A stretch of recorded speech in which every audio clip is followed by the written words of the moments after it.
I can do that, but can you at least tell me what are you talking about? Well, if you had not noticed this shield you're carrying, and if in some weird way you did not grasp that it's not yours, I would advise to bring Ayela's shield to Ayela.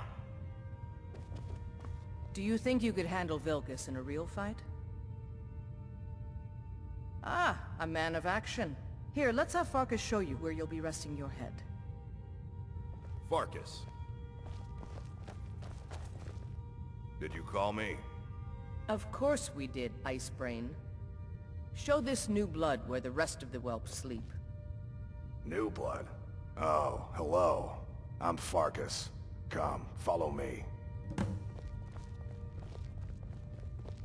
Huh?